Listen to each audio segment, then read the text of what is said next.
agenda. I want to first welcome everyone to the Symposium on New Directions for Research on Microfinance. I'd like to thank our sponsors of the conference, George Washington University's Elliott School of International Affairs, Department of Economics, the Research Program on Poverty, Globalization, and Development, and CIBER, GW's Center for International Business Education and Research. I want to welcome everyone here today. I think we have a very interesting and full schedule of path-breaking papers.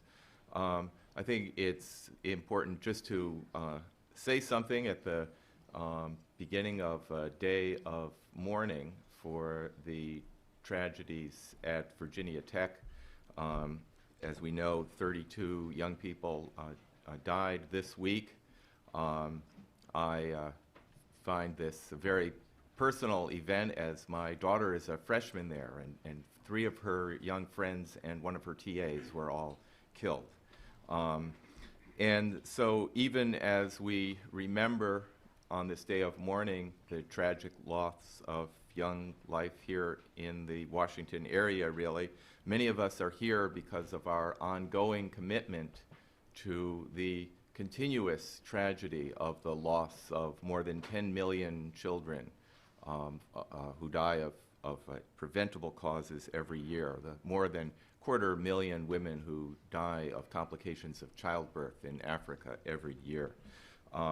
So, and remembering that in the connection between school and mortality, that in at least a dozen African countries, a child is more likely to die before the age of 5 than to attend secondary school.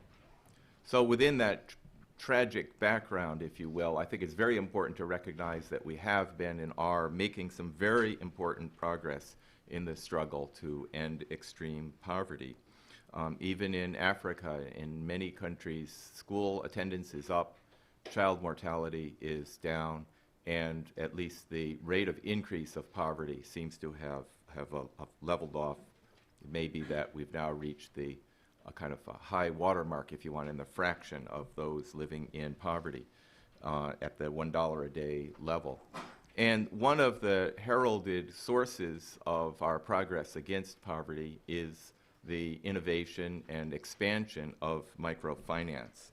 At the Global Microcredit Summit just this last November, progress was reviewed as they moved toward their goal of reaching 100 million families with microfinance. Muhammad Yunus, as we know, won the Nobel Peace Prize for his great work in founding the Grameen Bank and innovating in microfinance and helping popularize and spread this very important innovation around the world. But many questions really remain on how microfinance works, what its impacts really are, what its comparative cost effectiveness is compared with other strategies, its complementarity or substitutability with other kinds of poverty programs, the role of subsidies, and the impact of subsidies on expansion of microfinance, questions concerning whether microfinance can really reach the poorest of the poor, whether microfinance is something of a transitional institution in terms of development strategy as we seek to make conventional employment more widely available to the poor in developing countries, questions concerning why the poor are able to pay such very high interest rates when it's not clear that they would have available enterprises that would be quite that productive. Why, if that's the case, it's been so difficult to scale up the enterprises that microfinance is funding, what the impact will be of the expansion of competition in the microfinance field.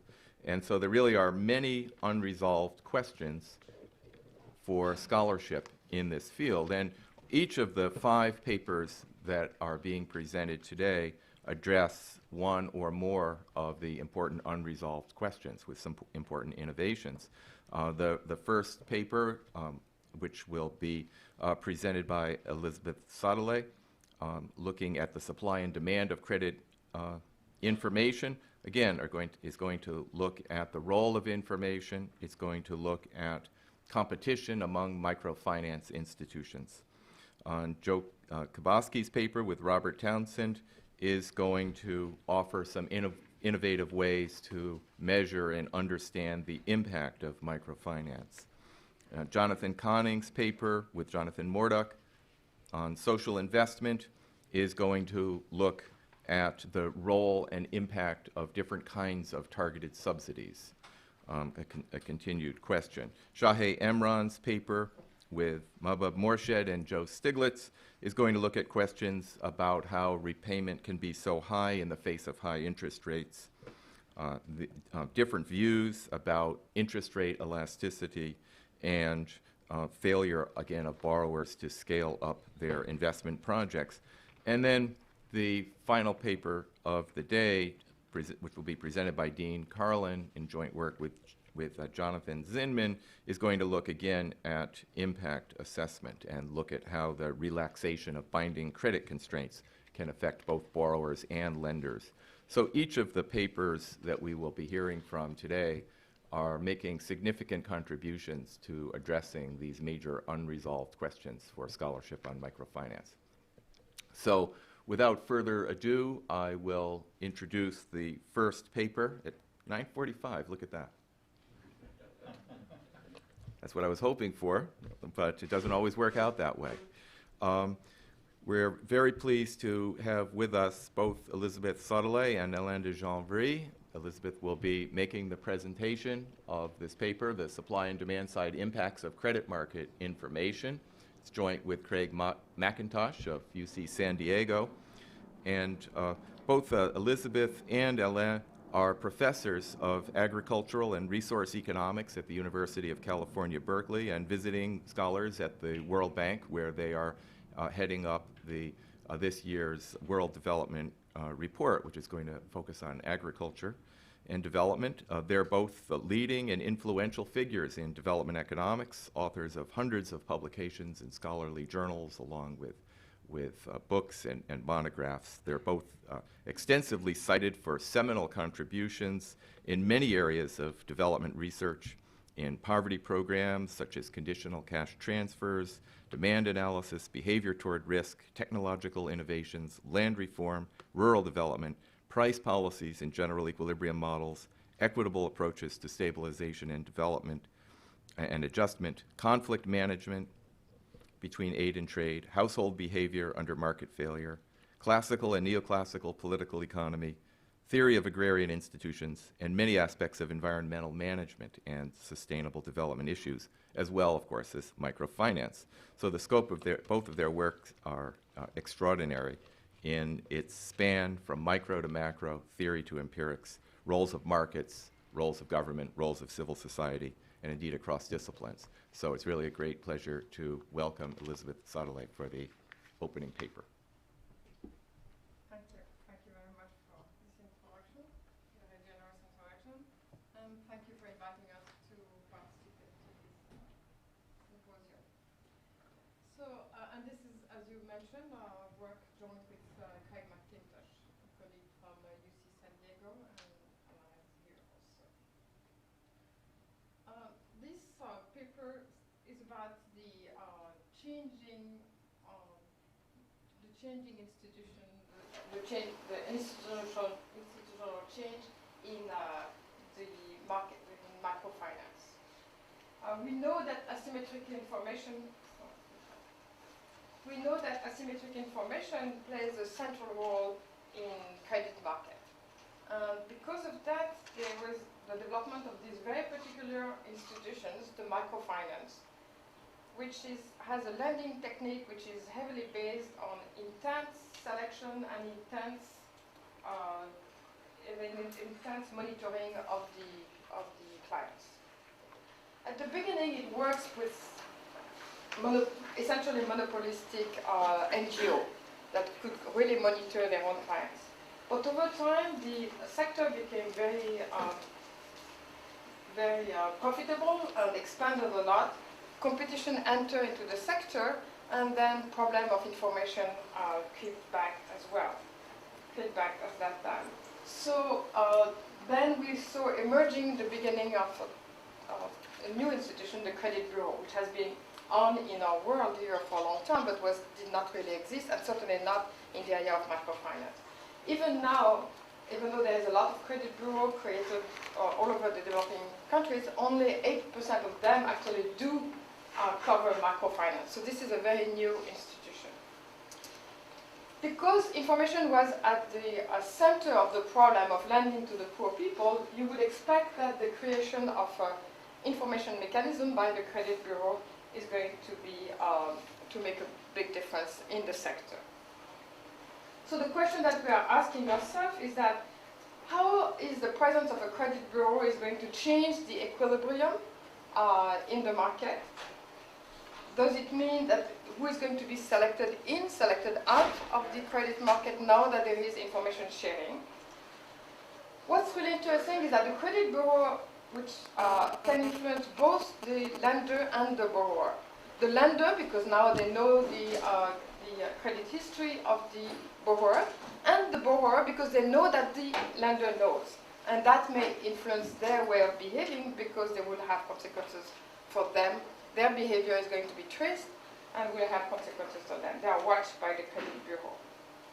Now, what's interesting for us is to know how much of that the market is going to be, how much influence it will have on the ongoing borrowers. So that's whether we'll be seeing improvement of the repayment rate, which we would expect, and how much it will have effect on the extensive margin, on new borrowers or borrowers that are no longer will be served by the microcredit. And that's very important. It's how is it going to influence the outreach of the microfinance? And finally, hopefully, who is going to be helped and who is going to be hurt by this institutional innovation? Now, we have a very particular context which allows us in particular to separate out what's due to the fact that the credit bureau gives information to the lender and how the lender can use it, and separately what is the role of that information sharing on the attitude of the borrower itself, knowing that now he or in this case very often she is watched by the credit bureau. This usually doesn't happen because the credit bureau when it comes in the market, then everybody knows about. And it's hard to separate what's due to supply and demand. In that particular circumstances, the microfinance which we worked enters the bureau without telling its own clients.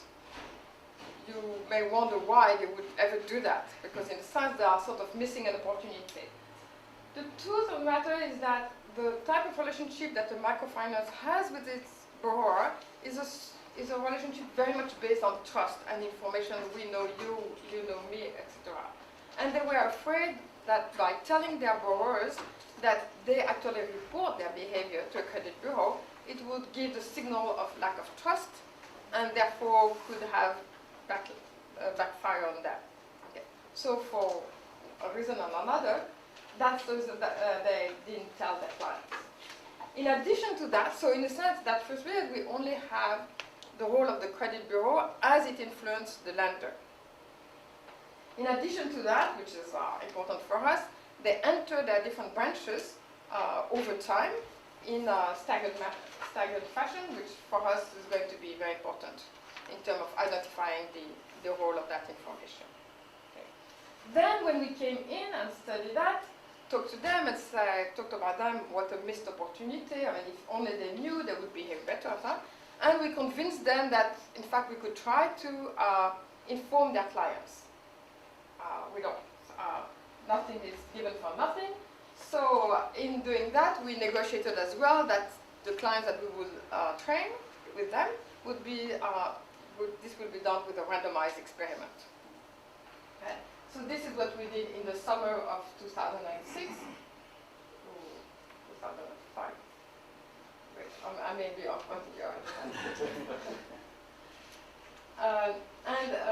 so this is what we did, and that will allow us to see whether we see a change in behavior in the groups that have been trained as opposed to the groups that haven't been trained. Okay?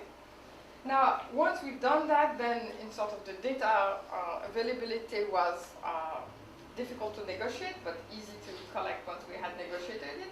We got the administrative data of the microfinance institution, and to the extent that they have the right of access to the information in the credit bureau about their own clients, we actually got the information about all their clients in the credit bureau, meaning that we know not only what the clients do with them in Genesis, but we actually know everything else that the clients do outside as seen from the credit bureau, which I think is a very unusual source of information. So what do we expect, I think it's pretty straightforward, what effect do we expect the bureau to have?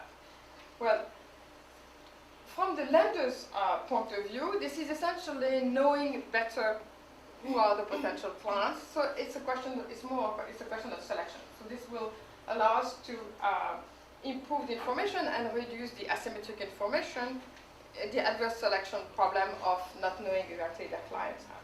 We're going to see something else actually. It's also increase the efficiency of the microfinance in selecting those clients, its own clients, which is very important because the microfinance technique is a very expensive technique.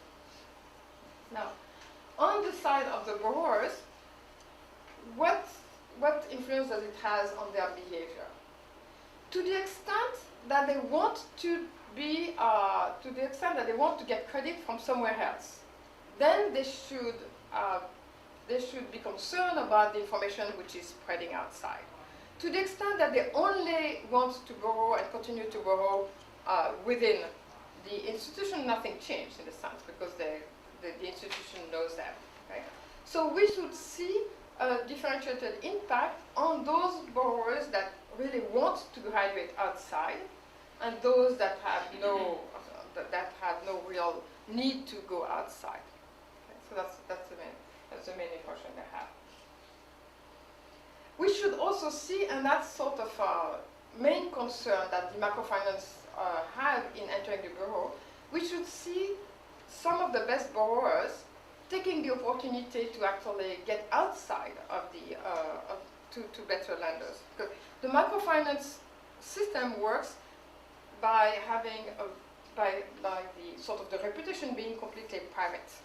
So you are with one lender, you behave well, and your credit can go, and your loan can increase from cycle to cycle. But that, how good you are, is completely private information to your lender, which means it doesn't give you any capital, sort of reputational capital outside. Once you open a credit bureau, then everybody knows that you are a good borrower. And even though you still don't have physical collateral, which is the basis for entering maybe the larger branch, that could give you a substitute. And that's exactly why the MFI are sort of resistant and worried about entering a bureau. They're worried of losing their best clients. And this is because the microfinance technique is very expensive. The interest rates are very high in microfinance. And of course, if the good borrowers could graduate to cheaper, have access to cheaper loans by graduating in other institutions. Now, there's something very peculiar that we are going to see in this paper is that the microfinance lend to groups. It has both individual borrowers and groups, and also communal banks. In this bureau, and I think it goes with the idea, the principle of the group credit, the information which is reported for a member of a group is the behavior of the group as a whole, and not its own behavior.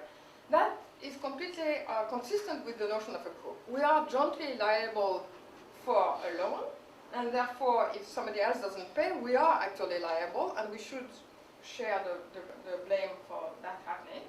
And if you don't pay well, but the others actually help you out, and the whole group pays well, you should benefit from that, because that's what the working working of the group. So it's completely consistent with the concept of joint liability, that the group, that it is the group behavior and not the individual behavior which is reported in the bureau. So we're going to see that in fact this is going to influence the behavior of the groups, because in principle the group has joint liability vis-à-vis even its own microfinance institution. In practice, the credit agents know their clients, and even though you are a group, they know very well who is who and who is really paying well and not well. So the joint liability is rarely strictly enforced in group lending, at least from our experience there.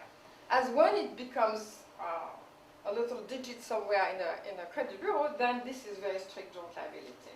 And that's a very interesting phenomenon that we're going to see, that the credit bureau is going to reinforce the joint liability mechanism, very strictly reinforce it.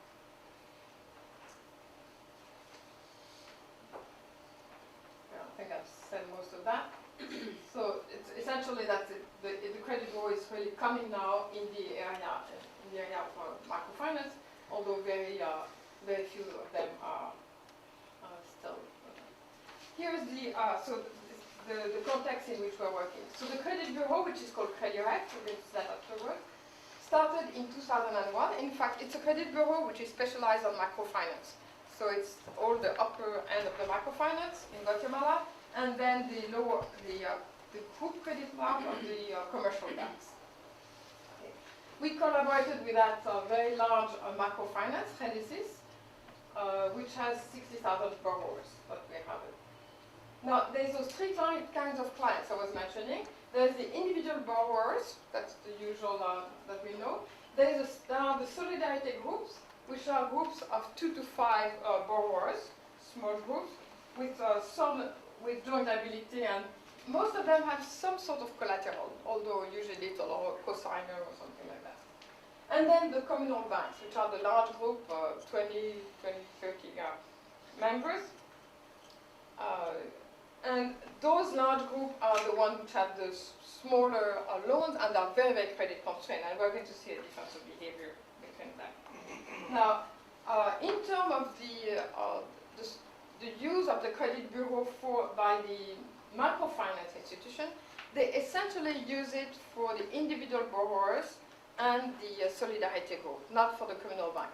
Essentially for a question of a cost. It's costly for them to consult the credit bureau. The loans to the communal bank members are very small and they don't use it. So we're going to look at the selection of borrowers only on individual and the group and the solidarity group. Now, in terms of the training and informing the clients, on the other hand, we did it just with the group. We trained 500 groups. We were ready to go and train the individual borrowers. It's more difficult to do. We had to develop special material. But I think we were caught up by our success, and the microfinance decided to quickly tell them all, and so we came too late, right? So they did it for us, and we couldn't do that in an experimental design. So we only have solidarity groups training. Okay, so let's look at the result of the first part. So the first part is that staggered entry of the microfinance branches that roll in the different branches in the credit bureau without telling their clients. Let me skip the notation. I'm not going to show you the model. Okay. So everything should be due to adverse selection, because only the microfinance is using it. There's still most should be that. We still can ask ourselves whether, even from the credit, even from the microfinance itself, it could change, it could have an impact on the ongoing clients in the way that it's not the client itself that change, but learning the information, the microfinance can decide to change the contract or to eject some clients. So this is what we'll be looking at on the intensive margin. And we want to see the selection of on the new clients and the impact on the credit officer activity. Okay, the equation that we estimate, so it will be because we have a staggered entry, we can put both a branch fixed effect and the time fixed effect, and see the impact of here the entry in the credit bureau, which is going to be a 0 before it enters and a 1 after. On, so here we're going to look at the screening in and out. The screening, which is the F, is going to be the screening out. So those are clients that were ongoing clients that have been screened out, ejected from the by the microfinance because of the information. Well, after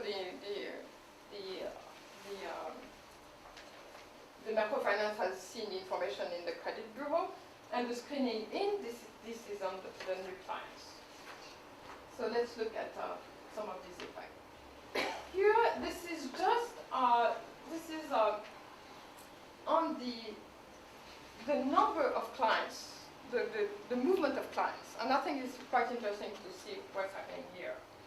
We see, so when you look at the individual borrowers here,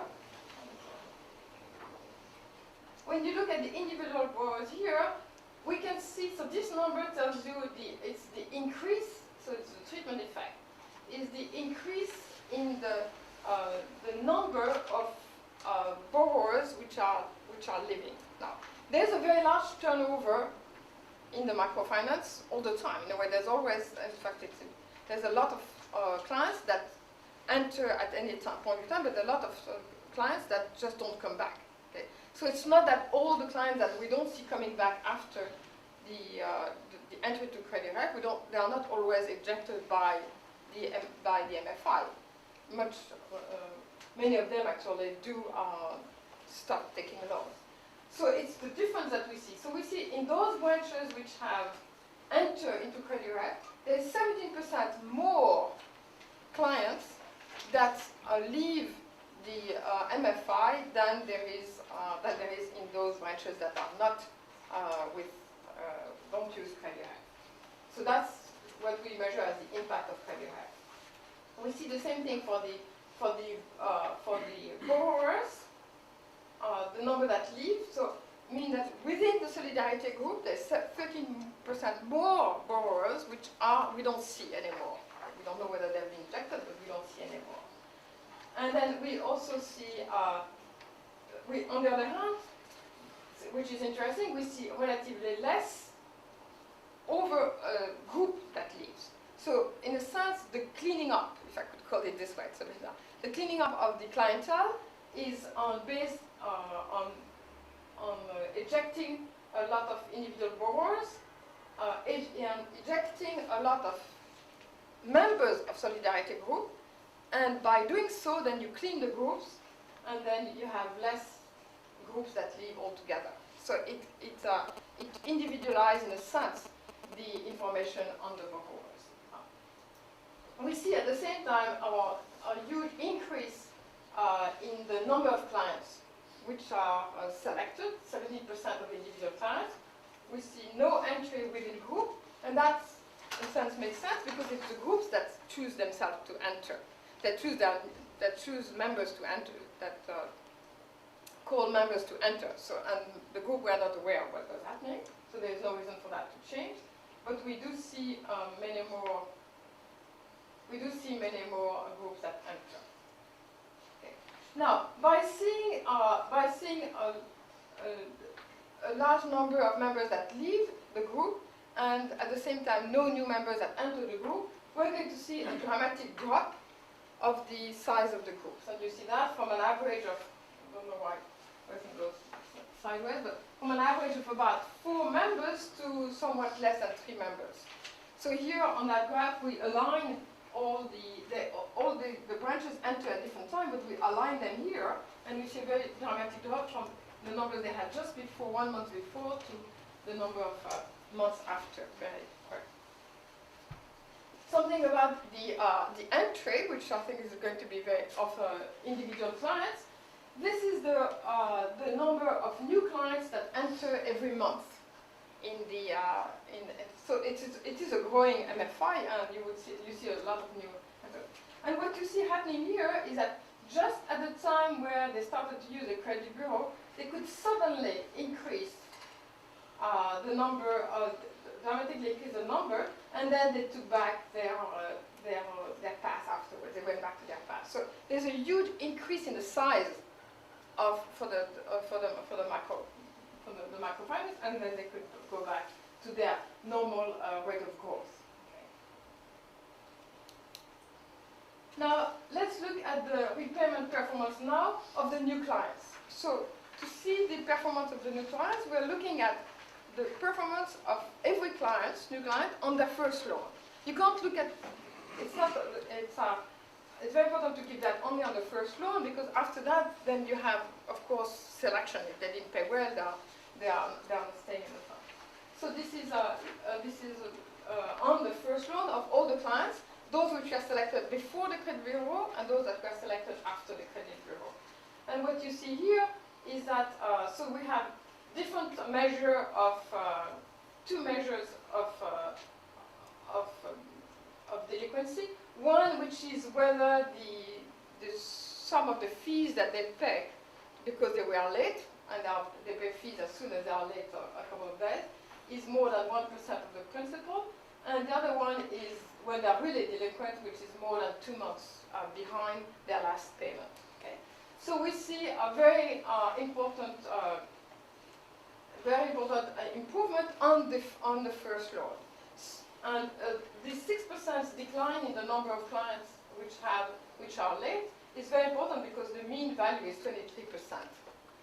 So it's a 25% decline in the sort of the late payment, which is an important improvement. Now, we have to remember that this is only due to the selection, because the borrowers did not know that they were watched by the credit bureau. So it's only because Genesis has selected better clients that actually pay better. And we see no effect on the solidarity group.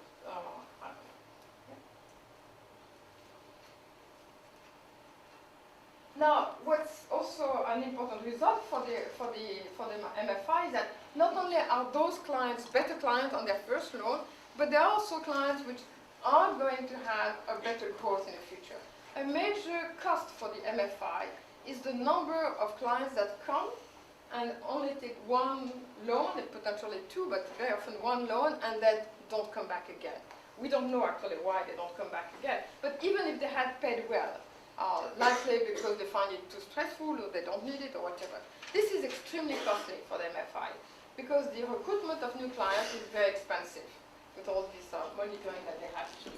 Now what we see here is that those new clients which are taken, which were selected after the credit bureau, in fact have a much larger, so instead of having only 45% of them that take a second loan, we have a huge increase here. By 24% more take another loan afterwards. And we also see that this is the growth in the size of the subsequent loan, we see a large increase also. So not only they were more likely to come back, but they're more likely to have better growth as well, meaning they are in all clearly better clients. We see no impact on the solidarity group clients. Now, what's happening on the ongoing borrowers? And that's sort of a surprising result. So let's look at it now. On the ongoing borrowers, what do we expect to see? So the ongoing borrowers are the borrowers who are borrowing before and borrowing after. Our expectation, too quick I guess, I think we'll say, well, we should see nothing. They were before, they were after, right? And what do we see is that they get worse. How can that happen? Why should they be influenced? What's happening is that when the microfinance, the microfinance had the possibility to select out, I shouldn't say select, I should reject, I mean to kick out some borrowers. What do they do? For those who had a bad payment, who had a bad payment with the Genesis, then they consult the credit bureau, and if they don't do well, then they will, if they actually have a bad record in the credit bureau, they are going to eject them. Okay. So if you think in terms of, so if it was a selection of good and bad borrowers, we should have seen potentially an improvement. But if you think in terms terms of those who had a shock. It's all those who had a positive shock that were actually not screened out, and all those who had a negative shock that would have been screened out with that mechanism, right? Which means that we see typically those were positive stay here, and then next year they have a negative shock, and they are more likely to be kicked out. So we see the very typical mean reversal of those interventions which react to the immediate outcome that they observe. Okay? So all of those which had a negative shock are kicked out. All those which have a positive shock stay in. And next year, I mean this is random. Next year you are more likely to see those you are more likely to see negative shocks. So that's the explanation of why we see sort of, because of the reaction of the microfinance, this worsening of the situation. Okay, important for the microfinance is not only to be able to select, because at the end, if you could select only the very best borrowers, then you end up with a tiny microfinance which has good, but it could be not, that's not the objective of microfinance. So we actually see here, so this is an analysis at the level of the credit officer, each credit officer, and sort of the volume of their portfolio before and after the use of credit bureau. And what we see here, I've selected some results on that table, is a very large increase in the number of new borrowers and new loans, which translates with a very large increase in the portfolio as a whole. That we see. So there is definitely a very large productivity gains for the credit officer. Not only better selection. So the selection is not done by reducing the portfolio to the best client, but it has allowed also the credit officer to extend the data portfolio. So let me summarize the supply side information. We have a large increase, in the turnover, new clients that comes in and all clients that gets out. We have a drop in the group size for the solidarity group. We have something which I didn't show you, a change in the composition of the clientele. Less so than we had expected, but some changes. And more women among the individual borrowers, so an increase in access to credit.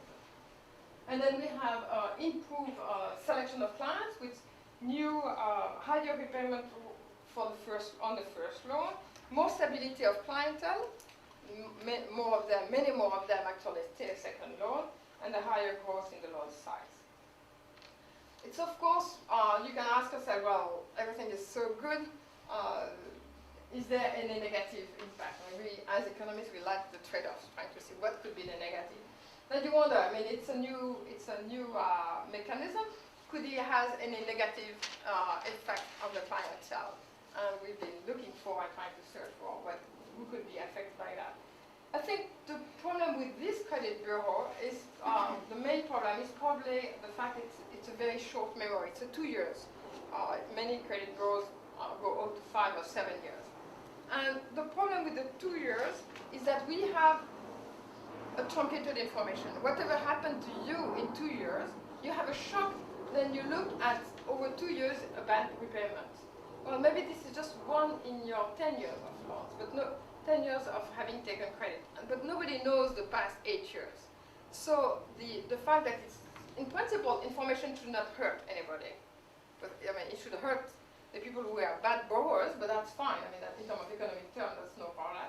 And it should benefit the good borrowers.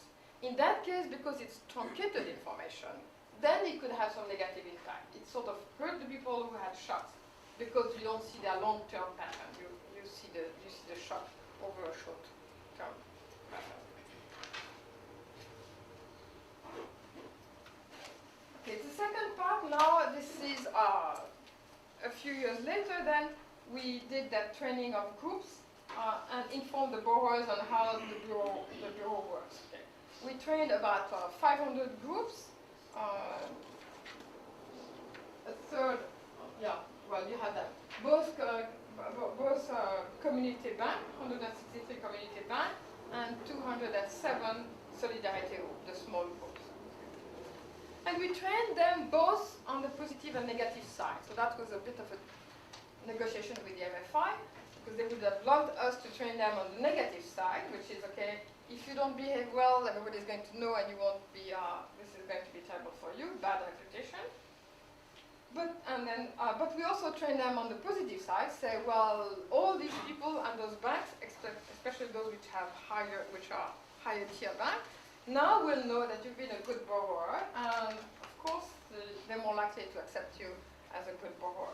So you can have access to outside loans, either more loans outside or what we call graduation, meaning going from an MFI to a commercial bank, which was okay. Our observations are the observation that we have are just less than a year after the training, and we barely see a few graduation. We don't see many. Hopefully this year when we get more data, we will be able to see more. So we don't see what we were hoping to see, which is that graduation. Now, what do we see? What are we going to be looking for? Okay, in a sense, there is both a sort of moral hazard and adverse selection. There is a moral hazard in the sense that the borrowers, knowing that they are watched, should behave better. But there's also a selection effect, which is interesting. Within a group, people have, in principle, people choose each other because they have the same, when knowing that they are jointly liable and knowing that the fate of their increase in the loan depends on the others. Yet, there's also many other reasons why you have somebody in your group. It's a friend, it's somebody from your family, maybe you want to help them out, they help you somewhere else out, etc. So in fact, many groups have a couple of people who don't necessarily as good as the other members. Yeah. To the extent that it doesn't have much consequences outside, people were tolerated. And many groups probably tolerate some members which are not as good as the others. Now, once you have that information that goes to the credit bureau, then it becomes much more costly for you to keep those members. So you could see the groups that now really wants, for whom the cost of having those members which are not as good increase, and therefore could eject them. So that's a selection which will happen within the group. It's not a selection which is done by the microfinance, because the microfinance always knew that information. Nothing has changed for the microfinance. So if the microfinance wanted to eject some members, it could have done it before, and actually we saw it. It did it before. So this is the selection done by the members themselves of members that they had chosen themselves and they had accepted themselves for a certain time. So it's an interesting phenomenon. So here's the training, and it's done by. It was done by people who are used to train those. Do all sorts of training sessions for these microfinance clients, and we developed the material with them. Of course, mostly pictorial material because many of them are illiterate. Back to less picturesque, colorful pictures. Back to numbers. Okay, what's the impact? Okay. So what we see is quite interesting here. We see separating solidarity groups from communal banks. Okay. Remember, the communal banks is 30 members. I mean, it's very diluted in terms of the impact on the aggregate group. And we look at the same two indicators that we had before, which is the amount of late fees. Well, here they are, and the delinquent payment meaning, as I said before, more than 2 months after the due date. Okay. And we see nothing on. Okay. First, we see effect only on solidarity group and not on communal bank. Okay. We see some effect on the intermediate payment, but not very strong actually. It's barely significant. What we see is mostly on the final payment. So in a sense, people are being very careful about the bottom line of their okay. How do we distinguish? I should have said that before. How do we distinguish what's due to moral hazard between people just behaving better and selection out of some borrowers? The training was done in the middle of a cycle. So the group was in the middle of its loan, right? Now, in the middle of the loan, during the cycle, you can't eject members. So we have the same members up to the end of the cycle. So this is the information information of the intermediate payment and the last payment of the loan that was ongoing when we did the training. So the membership hasn't changed yet. This is just an improvement in behavior of that same loan. Let's say if it's typically a 2 to 4 months loan, we train them in the middle. This is the behavior over the next 2 months after we have trained, 2-3 months after we have trained them. Nothing in the intermediate payments, or not much actually, but clearly a very strong effect in the network. And now, so that's for this. So that's purely moral hazard.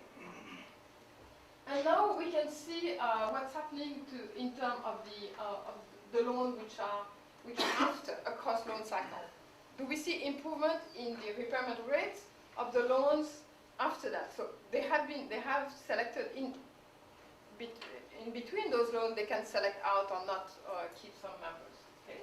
And so here we see an effect on nothing is very precise. I mean, at this level, we really don't have that many information yet, because the training went up to the months of November, December, I guess, the last trainings, and then we have information only until May of the following year, and we can only observe subsequent loans which are close to observe their repayment. So we don't have many information. We would have more now.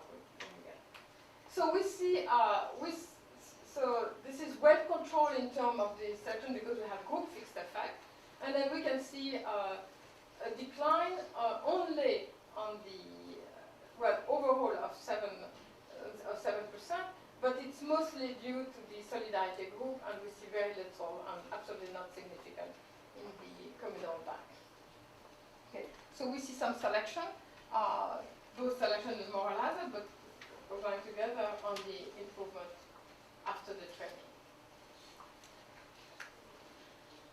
In terms of composition, so it was interesting to see that the members have, the group themselves have ejected some members, have changed their composition, and we wanted to see whether we can see any characteristic on the changing composition to look into which members could be more affected by this selection by themselves. Okay? And so we see a decline, although again nothing is very significant for the same reason as I mentioned before. We don't have many versions. A decline in the number of the clients and an increase in the dropout. Okay, so a sort of a decrease in group size. And more from the branch fixed effect here. So this is the average between 6 months before, 6 months after. This is this average, and that's really at the low level with branch fixed effect.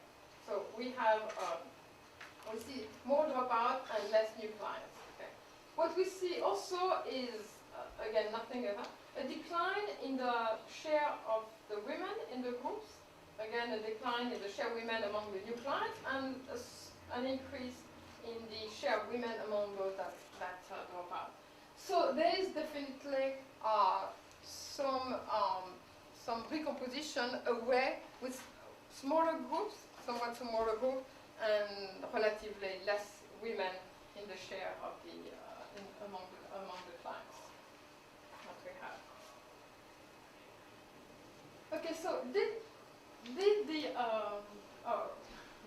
so that's sort of this is just correlation, and it shows that in it shows an interesting result about, so why is it that women are were more ejected? I mean, are women worse borrower or better borrower? Everybody says that women always prepare better. But here's the interesting result. Is that the group, so this is in terms of the female ratio, the group that have more women have more of late fees. That means little delay. They are behind by 1 or 2 days. They are behind 2 or 3 of the payments, of the intermediate payment, but have much less of the really delinquent loans. So it tells you something, although we don't have that detailed information, but it tells you something that there are more likely problems along, little problems. Maybe they are more vulnerable, maybe they are poor women in the selection. But at the end, when it becomes serious, which is to be on time the last day, then they are here. So that sort of gives, and this is extrapolating from those 2 numbers, but it gives sort of an interesting picture of a different behavior. Definitely we need to have more observation to do something. Okay. Now, so what's happening outside? So remember that we have all this information about what all these clients do outside with the other MFI or commercial bank which are outside, which are not Renesas. What's happening there? Okay, so here we don't see very much action. We see very little action on the group, on the solidarity group. But we see some interesting action from the members of the communal bank. Remember, these members, the communal bank are a large group, 30 members. They have very, very small loans. They are the most credit constrained people. I mean, they have just no access to that. Suddenly they learn that they can have access to the rest of the sector, and they jump on the equation. Okay, that's what we see here. So we see here the communal bank, the number of loans, so this is loans outside, a huge increase in the number of loans which are taken outside here. So the new loan taken outside. So you can see usually 30%, 36% in the control group, and 11% more for those who have received the information. So it jumped from 36 to 47% that takes loans outside. And we see also in the number of loans for those that took it before, a 50% increase, well, 47 here, increasing in the number of loans that they take. A huge increase. Now, did they do well? So it tells you that they were really credit constrained and they took this opportunity. We don't see that among the members of the Solidarity Group. This was a bit of a surprise to us. But in a sense, the Solidarity Group are already probably better served by Renesas than these women. Okay. What are they? How do they perform in a sense? And this is what we see outside. We could distinguish heterogeneity among those members. Those that were less experienced, interesting. Those that were less experienced had less. I think that less than 4 loans already with Renesas, so relatively new members. In fact, those are the ones, probably because those are the ones that jumped and got loans from outside. And good thing is that when we split the group into good clients and bad clients, those with better performance and less good performance, is the better clients that went outside. So they understood the message. If you are relatively good clients, and then if you are very constrained, you can go outside and get loans from outside. Now, what happened to their performance outside? Because we also have the credit bureau for us. What happened to their performance outside? Here the picture is somewhat less rosy. Okay. So we see the Solidarity Group members, if anything, they improve their outside loan, but there is no real effect. And then among the communal bank members, we see possibly some worsening of their performance outside. So they went outside, but the performance is not good. And here we see, again, when we split between those 2 groups, the experienced clients and the less experienced clients. The disaster are those unexperienced clients, which actually jumped outside to get new loans, but then couldn't really pay them and had worsening performance outside. And the experienced clients, and that's good good reputation for Renesys, in fact, not only improve their whole loan outside. Okay. So we see that they sort of responded to that. Credit bureau is what you would expect. I mean, sort of a wise fashion, not to take more, not to go to overborrowing, and to improving their performance both inside and outside. Let me do a summary of these results. What we see is that the Solidarity Group members, they really improve, we saw that at the beginning, improve their performance and their repayment inside inside the microfinance, and also somewhat outside, but did not actually increase their outside borrowing. On the other hand, for the communal bank borrowers, which are most likely the most constrained, we see a big increase of taking loan outside, and then, but some of them actually fail to repay outside, and the worsening of the performance among the less experienced borrowers. Let me draw this last slide on overall conclusion. So, taking those two parts of the experiment together, what has been the impact of the credit bureau? This is still very early after the entry of the credit bureau and very early after the training. We see definitely efficiency gains for the microfinance in terms of improvement of the repayment performance. Now, for the industry as a whole, this is very important. A real problem of the microfinance sector now is because of the competition, because so many microfinance are sharing the same clientele.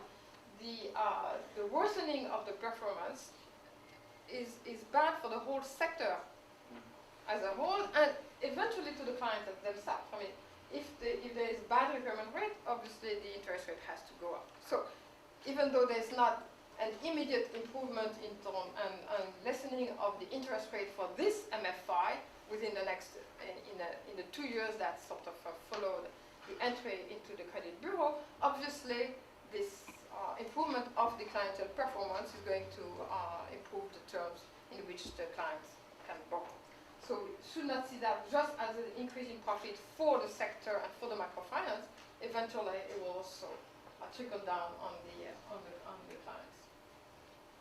There's gain for the good and experienced poor borrowers because they can increase their borrowing outside, and for the experienced borrowers, we could see that they improve also they could improve also their performance morale. But we saw some social differentiation. We don't know. I mean, this is not those results are not very strong. So there's somewhat more women which were expelled from credit group after the information. And then we saw that the inexperienced communal bank borrowers that went outside actually went probably over the board and had problems to pay. That's the result of this experiment. Okay.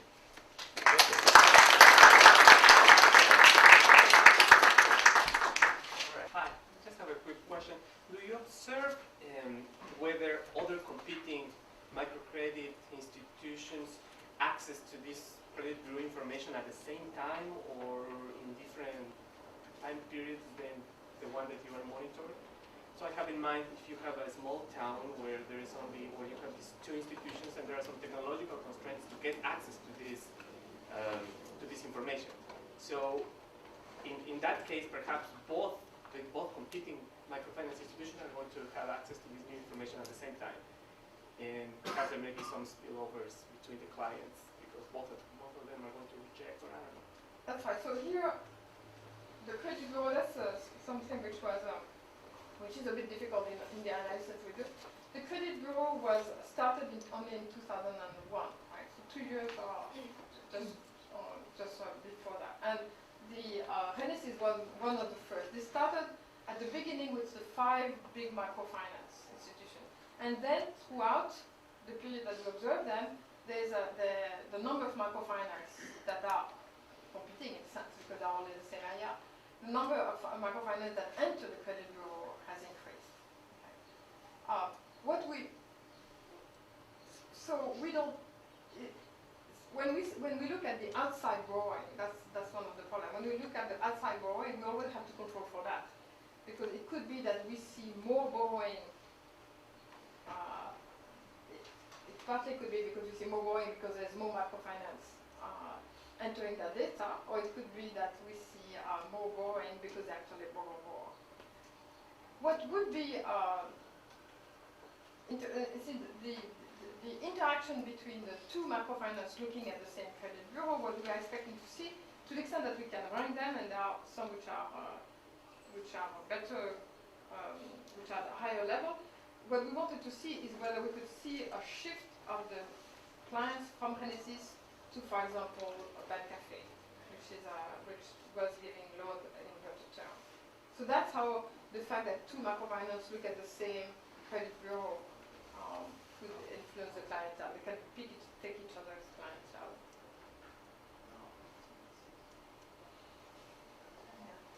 Yeah, I have a related question. So when you think about information sharing, there are two effects, right, potentially. One is the poaching externality. So I can get your good clients, right? Yeah. The other is the winner's curse, right? So basically, if there is still a little bit of asymmetric information left, you know your clients a little bit better than me, because I just see certain information through the credit bureau. Then, in fact, you let go a client only if you think that it's not worth really competing for that client, right? So you think that it's interesting that the people who get outside loan, they actually perform worse, which seems more like a winner's curse problem. But at the same time, you're finding evidence that the people who go and get, in general, the group who gets outside loan, they are the better clients. So do you have a sense which force is more dominant? Is it winner's curse or it is poaching externality? See, we clearly see, I don't have it on the right, we clearly see a difference, so which is the two are mentioning. We clearly see a difference in the clientele, which is, because there's a cost for recruiting, a clientele that's they are recruiting and the clientele that they're keeping and not letting go. Okay? And in fact, we see a worse, we see that they are more choosy for the new clientele than they are for their own clientele.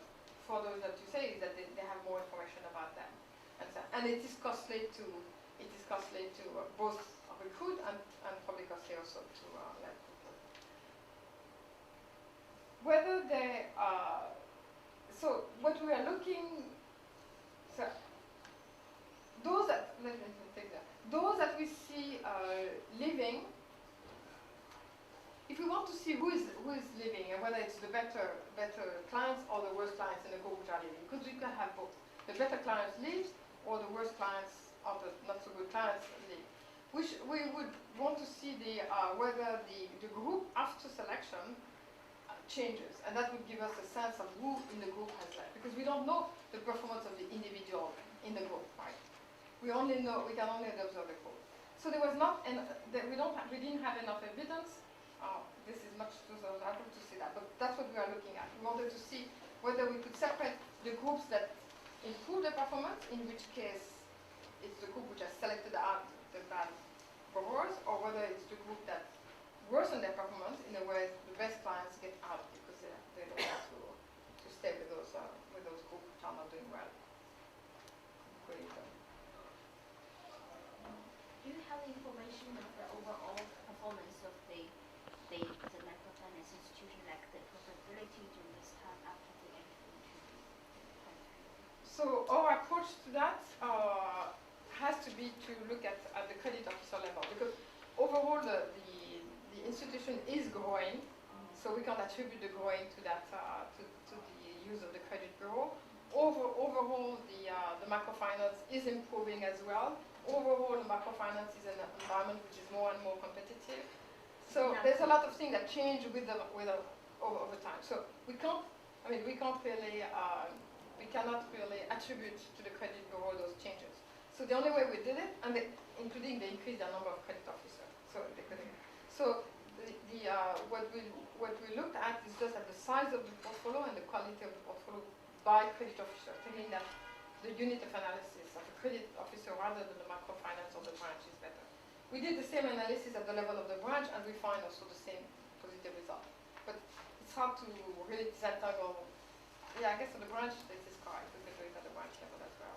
So you have controlled the change of the market situation. That's correct. In your Yeah, that's what this that's what the staggered entry allows us to do, because in a way at each point in time we have some that enter, some that don't enter, and but the market remain the same, right?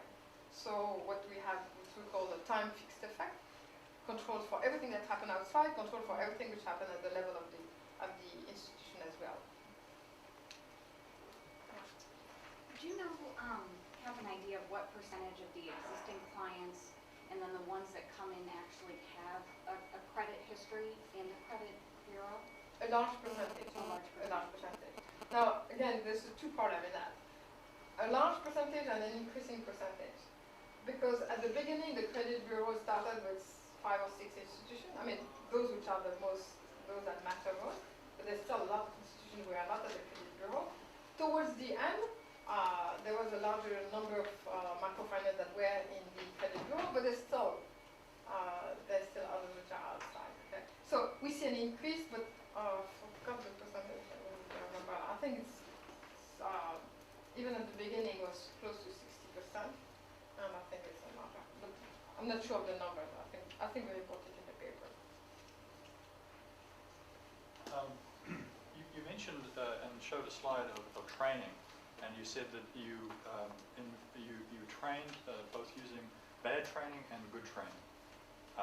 And I wondered, in terms of the protocols for human subject research, how you accommodated your research techniques with the general principle that you should not be applying anything bad to your respondents or your subjects without informing them and giving them the choice of whether to receive the bad perhaps balanced by the good. I don't think we did anything. We didn't do anything.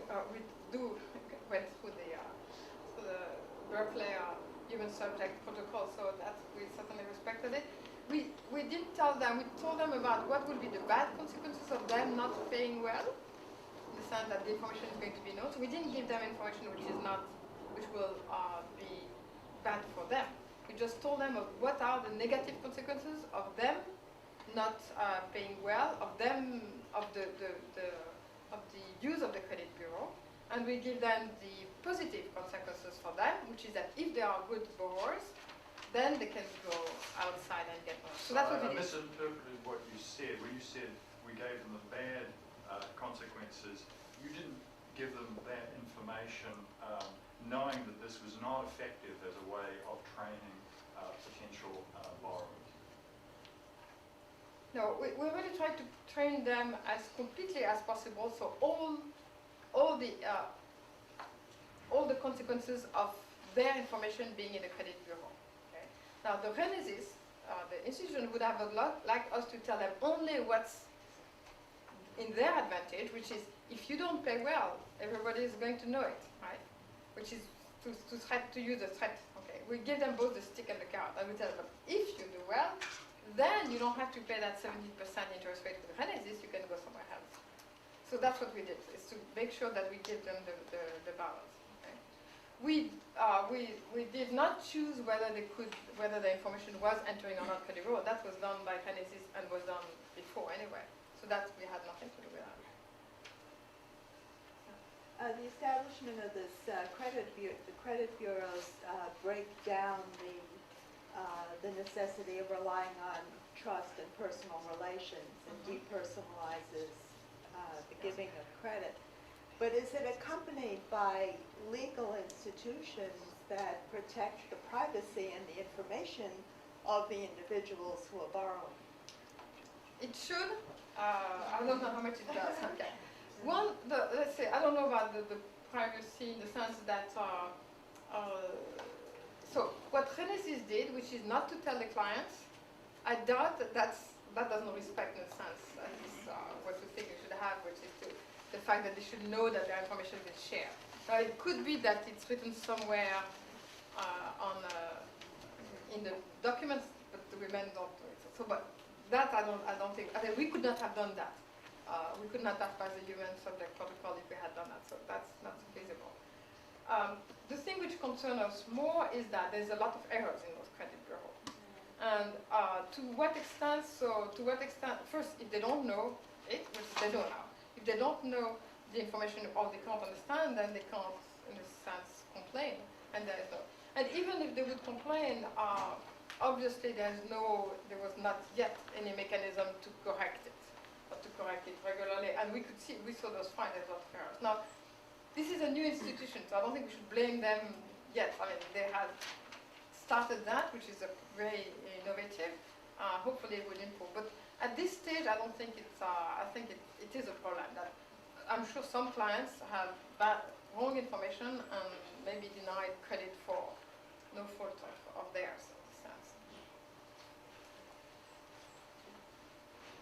My question is, even though we saw that in a way the clientele health improves, did you do a profile of the ejected clientele? My guess is that maybe the credit bureau, I mean, microfinance is supposed to be kind of a social inclusion mechanism. Yeah. I'm wondering if the credit bureau comes and then it kind of filters the clientele, maybe is going to exclude the clientele who has more risk and maybe more shocks. So to which extent is kind of excluding the really bottom percentage of the population which really may need credit but is not going to access because there's this institution which is going to exclude them from. That's very correct. I mean, that was exactly our concern in looking at that. Okay, we don't have much information because so we have a few characteristics of those clients.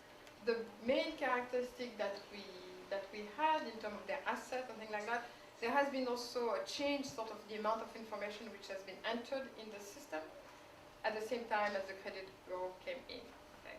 So we can't really know how much is it due to missing information and how much is due. So we have a technical problem, meaning the reason why we can't really now. On some of the characteristics that we could observe, what we could see is that it's really for the poor clients and the most vulnerable that the credit bureau is in a sense more useful. Okay.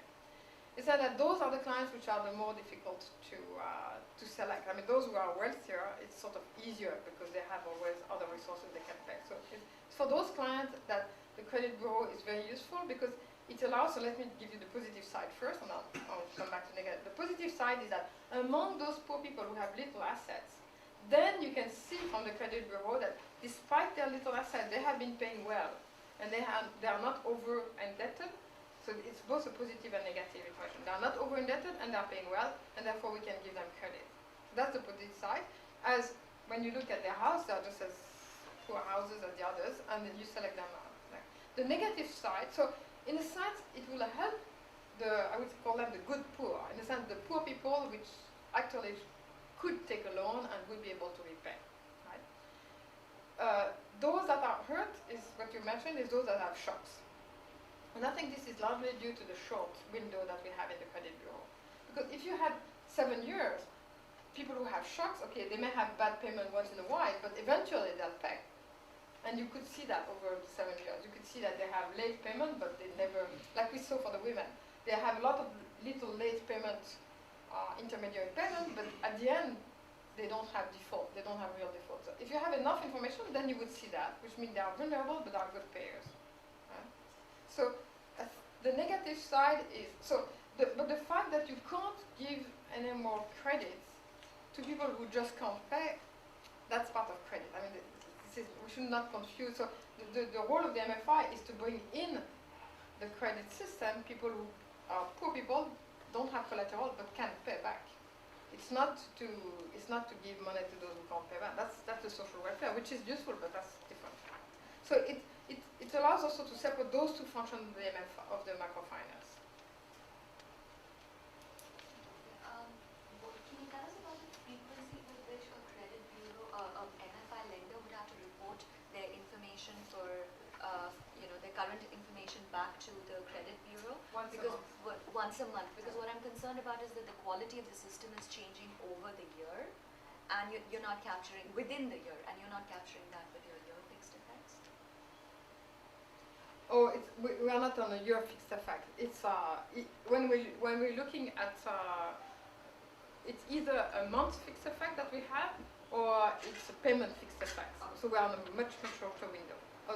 I mean, definitely we could not work in. So I show you a couple of tables where what we call diff and diff.